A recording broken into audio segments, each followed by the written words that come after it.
In this video, we're going to be looking at the Roman Cursus Honorum.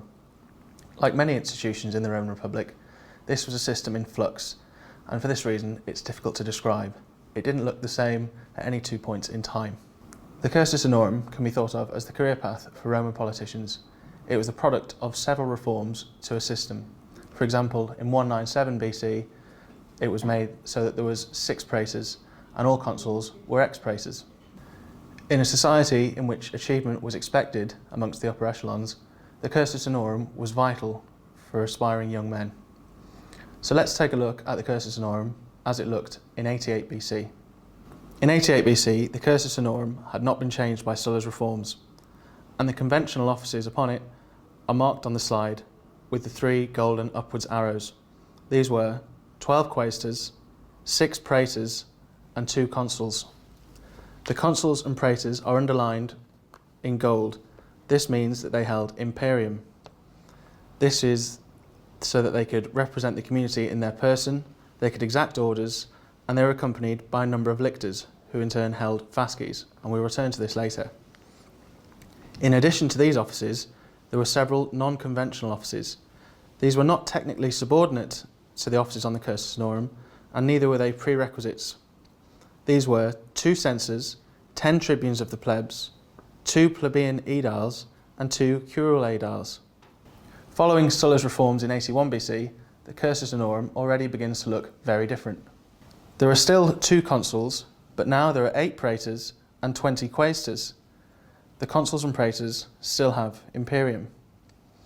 However, now Sulla has made it so that consuls and praetors must remain in Rome during their year of office. Only afterwards can they go to the provinces that were assigned to them as pro-magistrates, still with imperium. The increase in quaestors was intended to strengthen the Senate and ensure its membership remained at the new total of 600. The increase in praetors also meant that a shortage of personnel could not be an excuse for overly long foreign commands. More magistracies created at the bottom of the ladder, and no change in the number at the top meant that there was more competition. In addition to the increased number of quaestors and praetors, as well as the 2 consuls, there were still 10 tribunes of the plebs, 2 plebeian Aediles, and 2 curule Aediles. So now we can begin to take a look at what each office actually did and the powers that each magistracy involved. So we'll begin with the consuls. There were 2 elected every year as a check on one another.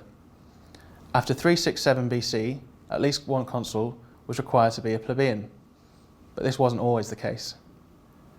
The minimum age at the time of election to the consulship was 42.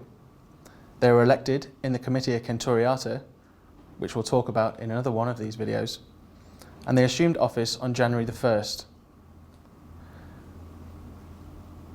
As the earlier slides showed, the consuls possessed imperium. This meant that they were followed around by 12 lictors. These lictors attended the consuls and carried the consular fasces. These were a set of rods which, when outside of the pomerium, were fixed with axes. These were the symbols of imperium. Traditionally, the consuls served as Rome's generals and led Rome's armies in the field. They had the right to summon the Senate and the right to summon the assemblies and contiones for the purpose of proposing and passing legislation. Like tribunes of the plebs, as we'll see, they also had the right to veto their colleague. That was to forbid something. Below the consuls were the praetors, and as we have seen, following Sulla's reforms in 81 BC, there were now 8 of these elected each year. These presided over the various courts at Rome.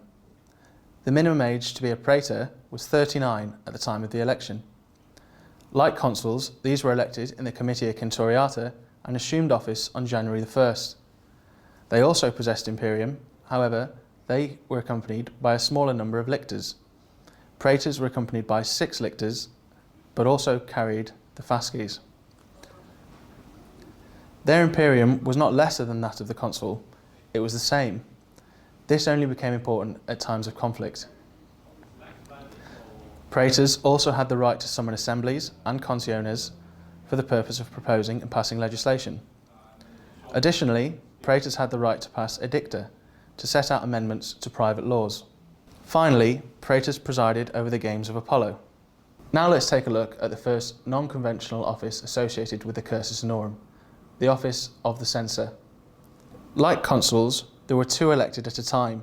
However, they were only elected every 5 years. Like consuls and praetors, they were elected in the Comitia Centuriata. They held office, though, only as long as necessary, though this was usually 18 months. They possessed no imperium or rights to convoke assemblies. Their primary function was to conduct the census. This was the counting of the citizens. The purpose of the census, other than counting the citizens, was to assess the citizens' wealth and thus decide which class they would go into in the Comitia Centuriata. Censors also reviewed the equestrian order and revised the senatorial roster. Additionally, they auctioned public contracts for things such as the right to collect taxes. Another office, not on the conventional Cursus Honorum, was the tribune of the plebs. By the late Republic, there were 10 tribunes elected each year. However, unlike the consuls and praetors, tribunes of the plebs assumed office on the 10th of December. This is just under a month before the new consuls were to take their offices. Again, unlike consuls and praetors and censors, tribunes of the plebs were elected in the concilium plebis. This was an assembly made up solely of the plebeians. Unlike other magistracies, tribunes were restricted in their movements during their year of office. They could not leave Rome and must be reachable at all times. Tribunes had the right to summon assemblies and conciones, like consuls and praetors, to propose and pass legislation. They had the right and responsibility to aid Roman citizens at Rome, the right to summon the plebeian assembly, and the right to propose and enact legislation. Like consuls, they also had the right to veto the proposals of any other magistrate. However, tribunes of the plebs could veto the proposal of a magistrate even if that magistrate was senior to themselves. Perhaps most important is the fact that tribunes were sacrosanct. They could not be harmed by anyone. The final office, not on the conventional Cursus Honorum, was the office of the Aedile. There were 2 types of Aedile. First, there were the plebeian Aediles. These were elected in the concilium plebis. They assumed office on January 1st and curated the city of Rome. They looked after the temples, markets, corn supply, games and roads. They presided over the ludi plebi, and they also had the right to enact edicta, just like praetors. In addition to the 2 plebeian Aediles, there were also 2 curule Aediles. These were elected in the Comitia Tributa. They also assumed office on January 1st and performed the same functions as the plebeian Aediles. However, they presided over the ludi Romani and also had the right to enact edicta. The final office we're going to look at is the first office on the conventional Cursus Honorum, and this is the office of quaestor. Quaestors were junior magistrates elected in the Comitia Tributa. The minimum age at the time of election was 30, and quaestors could perform several functions. Quaestors could aid in the supervising of the treasury at Rome, several domestic administrative positions, and they could be allocated to a proconsul or propraetor on their year abroad. So those were the offices on the Cursus Honorum and also the offices on the non-conventional Cursus Honorum. Now let's take a look at some of the most important things to take away. The first thing to remember is that the Cursus Honorum was an institution in flux. It didn't look the same at any 2 points over the course of the Republic. Secondly, following Sulla's reforms, more senior politicians at Rome meant an increase in competition. Finally, the fact that several offices were exclusive to plebeians shows a hangover from an earlier period of a conflict between patricians and the plebeians in the Roman state.